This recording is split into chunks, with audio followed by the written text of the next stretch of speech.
Bolosan, and he once wrote that the very idea that we want to pass on to you now, but he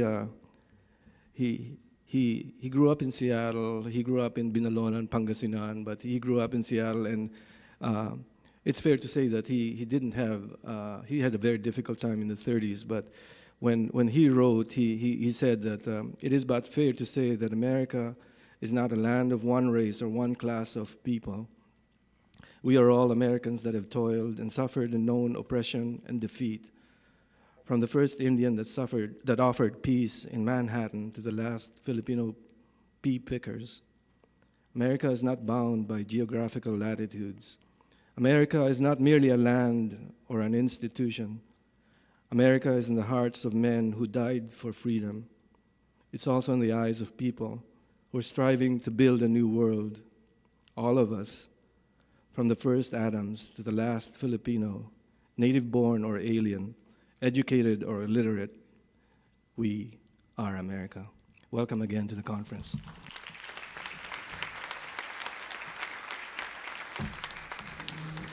Oh, thanks, Vic. Okay, now we could get on. I hate the script. I'm not going to go on the script anymore. Yeah, thanks again, Vic. Before we get started, we have our honored speakers here this morning. And we're pleased to have in our midst a representative from Governor Gary Locke, Andrea Blue. Next to Andrea Blue is Gloria Kawili from Washington, D.C. And then we have Ron Sims, our King County executive. So let's get on with our training conference. And now my co-MC, Gina Santo Domingo, will deliver the greetings for Mayor Paul Schell.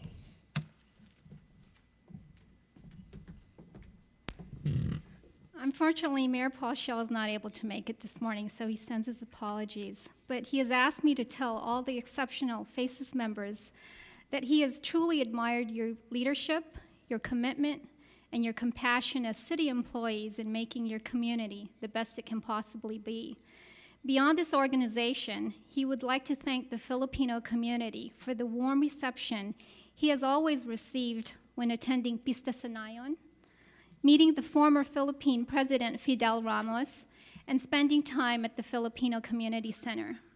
He says he will always have a special place in his heart for Filipinos and Filipino Americans.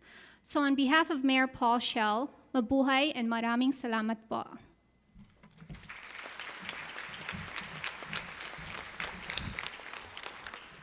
Thanks, Gina. Now I'd like to introduce the representative for Governor Gary Locke, Andrea Blue.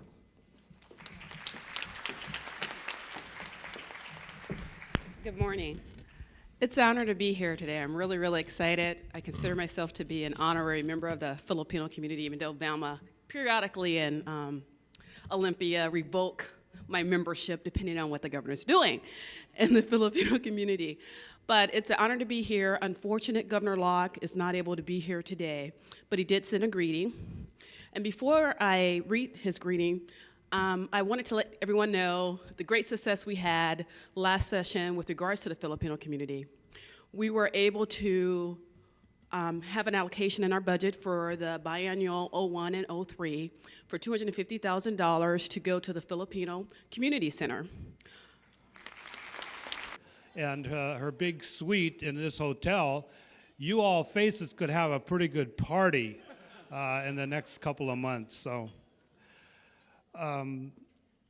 success, it's all about working with people, and that's my theme. And as Larry said, we didn't know we were going to do this until the former president couldn't make it, and so I'm very honored to be here. And I spoke to the FACES group, I don't know how many years ago, 6 years ago or 7 years ago, and I think it was even before I was appointed by the Clinton administration to run the housing and the Department of Housing and Urban Development. Maybe I'll start from there. That was really a neat job, you know. I come from the community, the International District community, and we had done some pretty innovative things in the community. We built housing. We built a health care facility, a child care center, a community garden. We worked very closely with ACRS, and we created the theater for the Northwest Asian American Theater, and we preserved the International District as a neighborhood. And if you look at any other downtown or urban neighborhoods similar to the International District, you'll see that these neighborhoods were broken up. People were displaced many, many, many decades ago.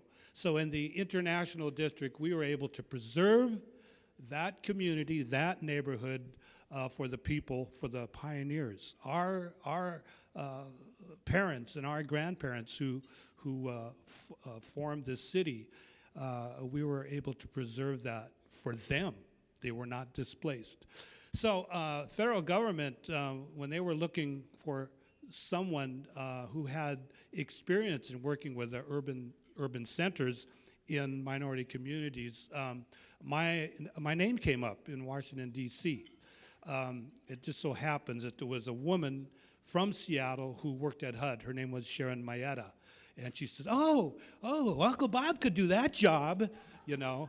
And so I got a call from Secretary Henry Cisneros' secretary, and she said, Bob, what are you doing next week? The secretary would like to interview you or talk to you about a position that we have open out here to the Northwest. And I said, oh, let me look at my schedule. You know, I was sort of excited because, you know, you don't get a call from Washington, D.C. about a job, you know, at this level. And so I said, oh, yeah, I guess I'll be okay.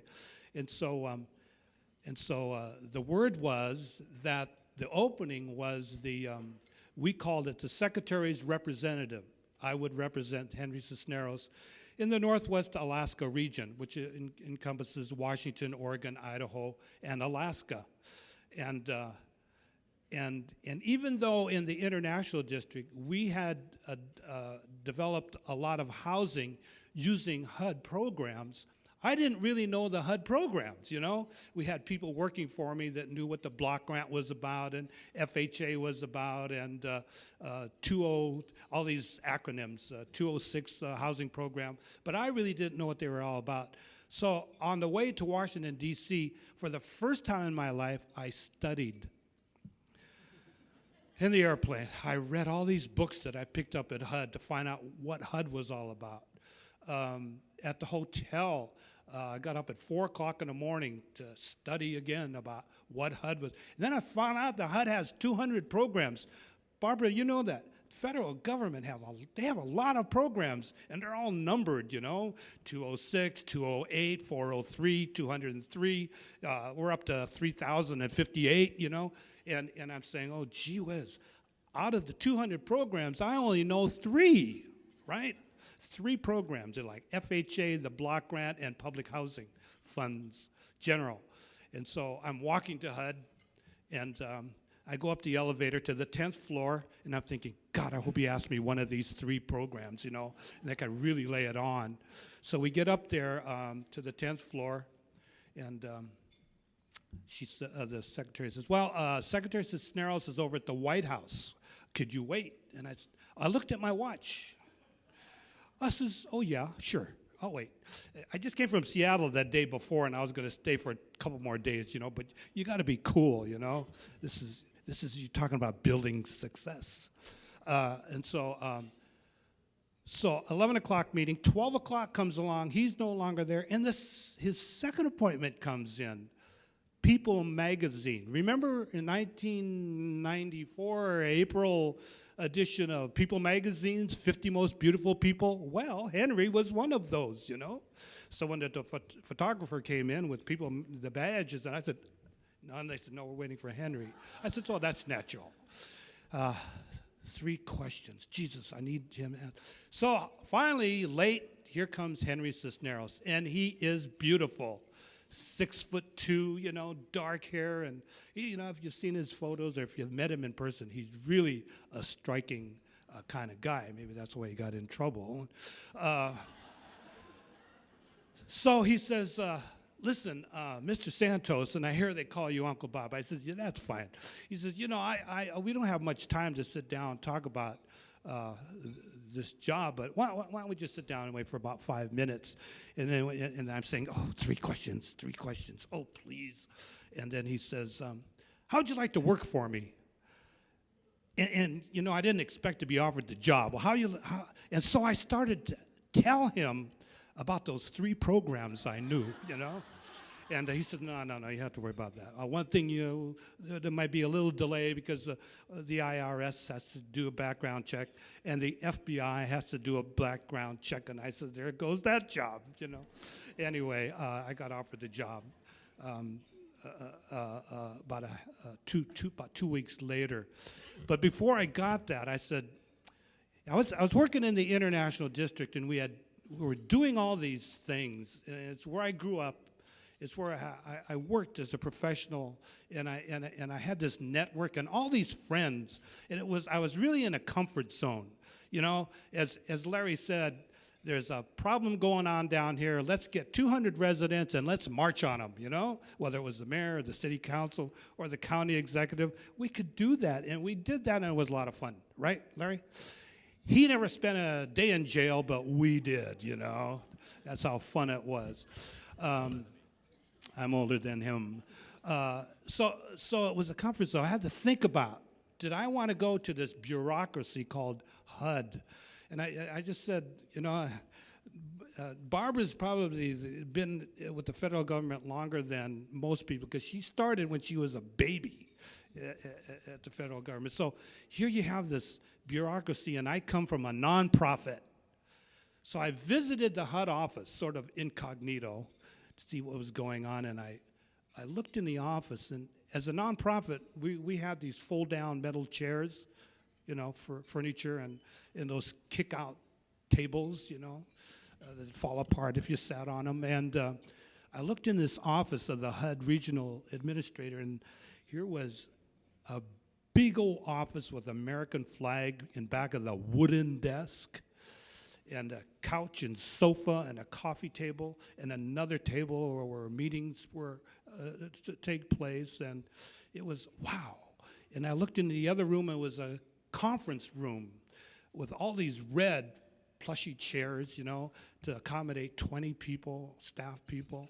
And then I turned around the corner, and here was the executive washroom. I would have my own bathroom. Oh my God, I said, oh geez, I wonder if this job pays anything.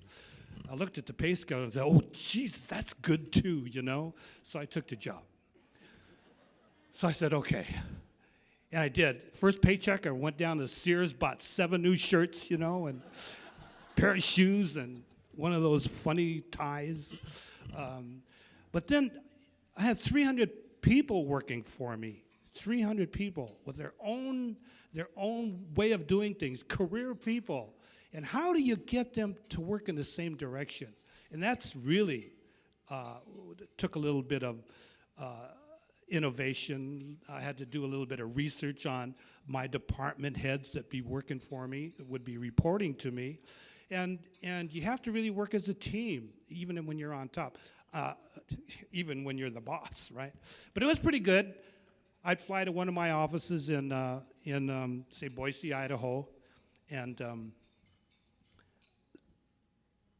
the director there, the state director, would pick me up at the airport in a car. Oh my gosh. The director of the Idaho office, I was in the Marine Corps. I came in as a private, and I got out as a private, right? After 3 years. I didn't do very well. The director of the Idaho office that worked for me was a full bird colonel. And he comes to pick me up at the airport. Hey, Mr. Santos, yeah, I said, yes, sir. Yeah, why don't you wear your uniform next time there, Colonel? That would have been nice. But then you got all these kind of people working for you, and you have to melt them as a team.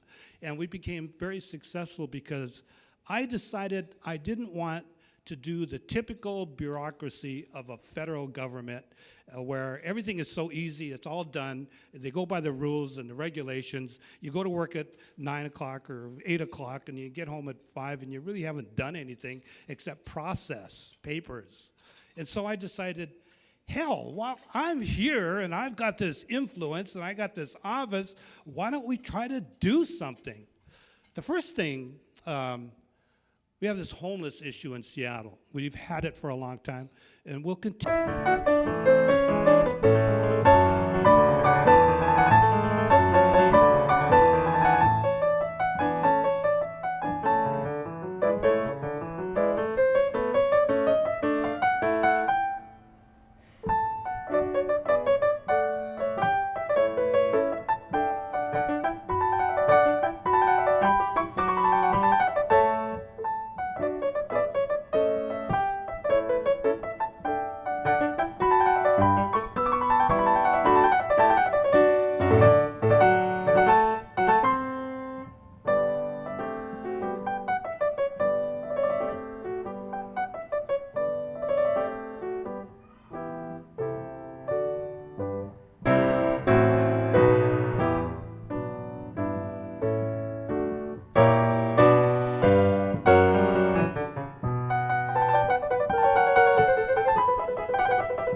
Good afternoon, and thank you all for coming in from the beautiful sunshine to hear music today.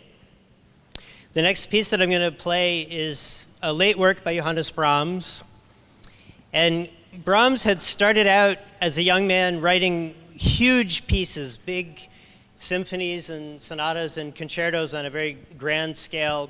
And then as he got older, he turned more and more towards smaller forms and more intimate modes of expression, including writing many short piano pieces such as the one I'm about to play. This intermezzo is probably the most famous, most popular, and it's certainly one of my favorite of Brahms' late piano works.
Rockin' in the treetop all day long, puffin' and puffin' and singing that song. All the little birdies on their You play now. I thought that was Destiny. No, it wasn't. I thought it was. That's a great thing. You go first. You go to her first. You messed up. Twinkling, twinkling, twinkling, twinkling, twinkling, twinkling, hey, mountain. Rockin' and treetop all day long, puffin' and puffin' and singing that song. All the little birdies on their birds, puffin' and puffin', go tweet, tweet, tweet, rock, rock, tweet, tweet, tweet-a-lee, rock, rock, tweet, tweet, tweet-a-lee. That was Destiny. Let's go. I put a puffin', go tweet, tweet, tweet, rock, rock, tweet, tweet, tweet-a-lee, rock, rock, tweet, tweet, tweet-a-lee, rock, rock. Look at your bird that rides, daddy's outside. Shooting that dice, brothers and sisters, hanging on the rail. Sisters outside, say a fruit cocktail, rock and rock, tweet, tweet, tweet-a-lee, rock and rock, tweet, tweet, tweet-a-lee.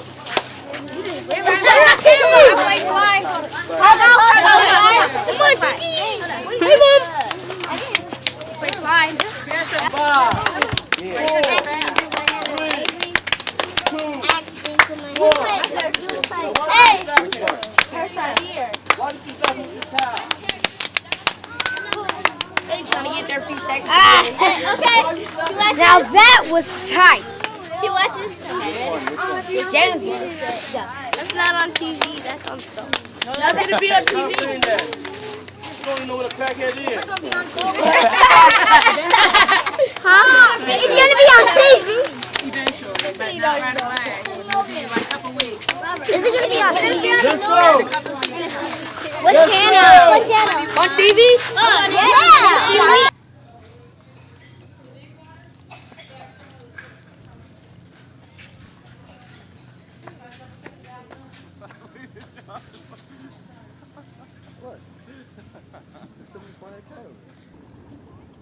We also have to go out and cover bad storms, though, so.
stock footage for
For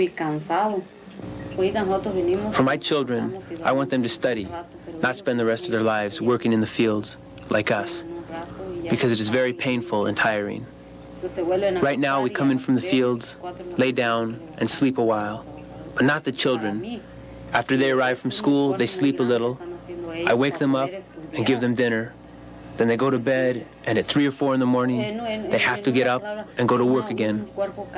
For me, it is a great effort that they make to be able to study. In one word, a tired body can't make room for studies. It is like if a person is hungry, that person won't have the attention for something else that is not food. The person will want to eat because it needs to eat. And I think that with the children as well, if they are tired, they will not have much attention in school.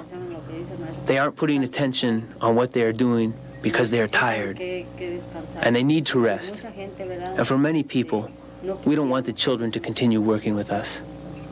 What happens to the children is that their work doubles, and they have to work more. Like if one day they don't go to school, then they will have to do their work on another day. The workload will increase on them. And later we have to get up in the early morning to go to work again. Yo me tuve que salir de allá de la escuela, de donde vivía. I had to leave from there, from the school where we lived, because I had to move to another city to be able to work, to make some money to send to my parents who aren't here. Para ganar dinero, para mandar a mis padres, que no, ellos no están aquí. El problema, digo, que nada más para mí. The problem for me is that I can't go to school because sometimes we leave late from work, or because I'm too tired and don't have the desire. I know that I'm going to need to continue ahead to be able to work in something better, or else I'll never leave from here. If I want to overcome where I am now, I have to study. Poder trabajar en algo mejor. Si no, nunca voy a salir de aquí. Y pues, si quiero superarme, pues tengo que hacer eso, estudiar. Y tenía que ir en la escuela en la mañana. Pero cuando llegaba de trabajar, llegaba bien cansado, bastante cansado, y se acostaba. He had to go to school in the morning, but when he returned from work, he arrived extremely tired. He laid down a while and would be fast asleep, and it hurt me to awaken him because I realized that he was very tired. And so he wouldn't go to school. And that put him far behind in completing his credits. And right now, he still doesn't have them. So for him to finish, he still needs to go another year to complete his credits.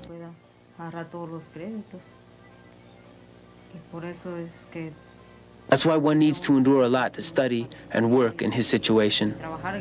Working while studying requires a lot of sacrifice on his part to be able to achieve something in life. If not, he will spend the rest of his life in the fields working.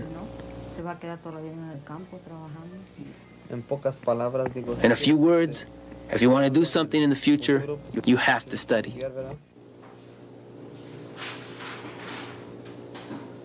Marian Licano, principal for the New Alternative High School in Toppenish and director for the Toppenish Summer School program, tells her impression of the dilemma faced by migrant students. From the perspective of an administrator and also from a teacher, it's really easy to recognize the problems that these children have because they're multiple.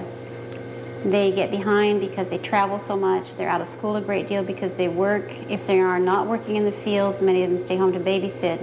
So there's a real problem in terms of they're getting behind in their schoolwork because of absenteeism. But there are a lot of other factors as well. Because they travel, they tend to fall behind. Many school districts have had retention policies so that if kids are so far behind, they're retained. So they end up being much older than the kids they're in the class with. So they have social problems. They get this affects their self-image. They feel like they're never part of the regular school. So there are all kinds of social problems. They always feel a little bit a part of the regular school. With older kids, their lifestyle also then prevents them from participating in sports programs, music programs. The children get used to feeling like a separate entity in a school district. So many of the children who speak only Spanish are thrust into classrooms where only English is spoken. Often we have bilingual aides, but the primary instruction is done only in English. Most of these children are very poor, so there are also problems related to poverty. A lot of them don't have enough breakfast. Many of them are very badly clothed. Some of them live in substandard housing so they don't bathe often enough, and all of this has an effect on their social life, their self-concept. Many of these children have failed so much that they really truly believe they cannot learn. They're behind in every subject. We have some children that decide they don't want to come to school in 2nd, 3rd, 4th grade. Parents don't make them come. They let them stay home. They can babysit or then go to work with the parents, and that's the beginning of the encouragement for dropout. We'd like to see, we need to work more closely with parents so that they really understand the benefits of education and where their kids are going. We really know what the basic problems are. The same problems that exist today are the same problems that existed 25 years ago. Back in 1968, I attended a workshop back in Texas, and the keynote speaker he was from Washington, D.C., had done a survey on the problems of Hispanic students. And they identified 3 major problems of why Hispanic students dropped out of school.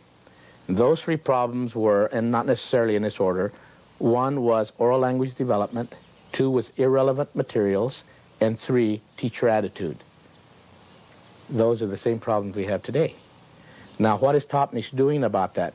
I think Topnish now has just started in some of the schools to address this need. At the high school, they hired, for example, a Spanish-speaking teacher for the first time that takes in all of the kids that do not speak English and they give them all of the subject areas in their native tongue. This is the first time that's ever been done. They've hired a migrant Spanish-speaking teacher. They, for the first time, have started hiring people to speak the language at the high school. They had never done that before. At the middle school where I'm at, they had not done that until I got there.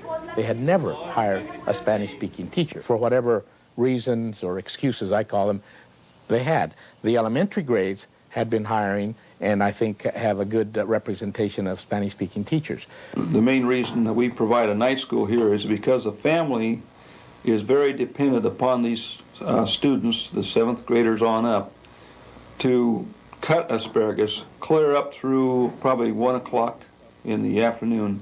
They do most of their cutting in the morning, early hours in the morning. So they're not able to come and make it during the daytime. So that's why Mapton provides a night school program for the migrant students. Now, some of the students that are older, like, say they're seniors and 19, 20 years of age, their family might depend on them to be more responsible in swamping, going out in the fields after everybody's through cutting, and also maybe driving truck, and they aren't able to even come to school. I wake up at 4 and I go cut asparagus, and I come back home around 10, take a shower, come to school, get out at 3, go home, and wait an hour and come back to school again. For how long? For starting 5 till 8:30. I feel like, under pressure, because I have to, sometimes my grades go down, and that's kind of hard, because to keep it up. And that's why you have to rely on that. Yeah, that's why I have to come to summer school. My name is Maria Corleto, and I'm here in night summer school because I was working in Hobbs, so I had to go late, about an hour late to my classes, and I flunked a whole year. I was 10 when I started working in fields, but I started working harder when I was 13. That I had to, quit school more often for about weeks. I'm still working in fields right now. I work all day, and then I come here to school, and I'm planning to finish school. My name's Teresa Martinez, and we own 10 acres of asparagus. And when I was younger, I did used to cut, and I know that I used to be very tired, and I had a tendency to fall asleep in classes and drowse off, and it did lower my grades because of that. We used to get up, when I was younger, we used to get up at like 4:30 in the morning, be out there by 5, cut till maybe like 7, be in school by 8:30, go to school till 3, and then I have like basketball or sports till like 7 or 8. Then I have, my dinner to eat and my homework to do, and then sleep again and get up. It's just a routine work, and it's 7 days a week. a sophomore at Toppenish High School. As they should, to independently examine the city's finances, city departments, performance issues, not just financial, but other issues that might have to do with the performance of a given department. And they take their ideas from the council, from the mayor's office, from the general public, and they formulate their own work program. So in this particular issue, the city auditor would be appointed by a majority of the full council as opposed to a single individual on the council, the finance chair, as it's currently written. So we feel that the city auditor's duty is to the entire city council and ultimately to the public, and we want to broaden the controls there. 11 is a lot of charter amendments. Was there a sense that you were going to overwhelm voters by throwing just so much at them? Well, I certainly hope not. I realize that it takes a little bit of study to determine what those charter amendments are about, but there's very broad public support for the charter amendments. In fact, there's some 22 organizations in Seattle have already officially taken a position of support for all 11 of them. There is some controversy over 2 or 3 of the charter amendments, but by and large, they were developed through a very transparent and open community process and with a lot of thought put into them and purpose. So I think the public would be well served by supporting all 11 charter amendments. Is this the kind of thing that do we do charter amendments kind of in batches about every 3-4 years? Well, the council takes up a review of the city's charter every year, but sometimes there aren't any changes to the charter. It has actually been amended 64 times since it was first adopted in 1947. So it's not entirely unusual for us to be proposing charter amendments. This year there are a few more. We spent more time trying to do a larger overhaul to pick up things that really needed to be addressed. As we have banging here on the county building, I hear it. But anyway, we're done here unless there's any. Is there any sort of final thoughts you have? Anything you want to? Let me think. We've covered. You did very well covering the substantive ones. Give me some good sound bites. You gave me very good sound bites. Okay. You're welcome to say anything more about the mayor if you want. Well, we're all trying to do the best job we can here, the mayor and the council included. And obviously there's going to be some tension from time to time. And, maybe, there are little power struggles here and there. But by and large, I think the city is well served by the system of government we have. And it's very important that we have a healthy balance of power in city government. That's perfect. That's great. Thank you so much. Okay.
berries. Can you eat them?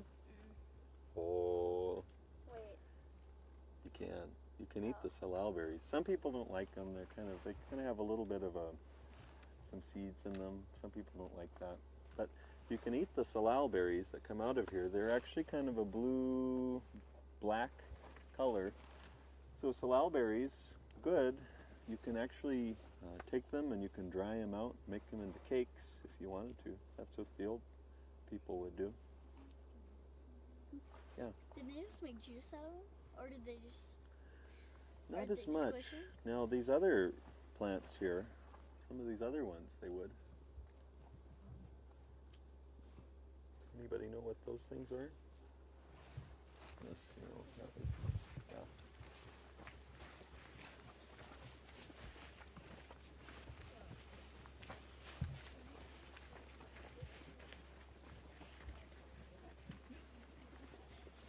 I didn't know if you guys had better.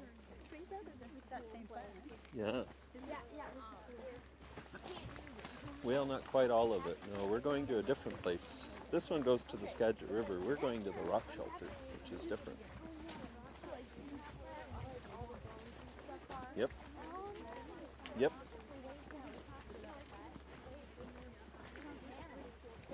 Yeah, talk about too. But hemlock, you can take that bark and you can sort of make it into a dye. You know what you could do with that hemlock bark? The old timers, to survive around here, ate a lot of a particular kind of fish. You know what kind of fish that was? Yeah. Salmon. Boy, tons of salmon. You know, probably every day, they estimate that folks were eating, I think it's something like almost, I think it's somewhere around 8 pounds probably of salmon a day. So that's a lot of, per person. That was the main part of their diet. You relied on the salmon to provide your sustenance. So if you're going to get salmon, what sorts of things do you need? What do you need to catch the salmon in the river? A net or maybe a spear. Exactly. Those two would be good ways to get a salmon. And if you have a net, I don't know if you guys have ever gone fishing with even just a fishing pole. Sometimes the fish, they get kind of spooked. They know that there's something weird about, that lure or fly or something that you're using on your rod. Well, you use the dye from this hemlock bark, put your nets in it to dye the nets, and then guess what? It becomes invisible to the fish. So they knew to use the hemlock bark so that they could make their nets invisible so the fish couldn't see it, and then they'd go right on into them. Yep. What color does salmon not see? Well, it's kind of a, okay.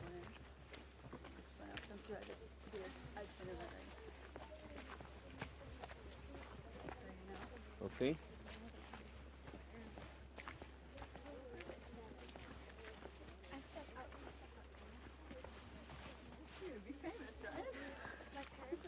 Kind of an unusual situation. So now I know.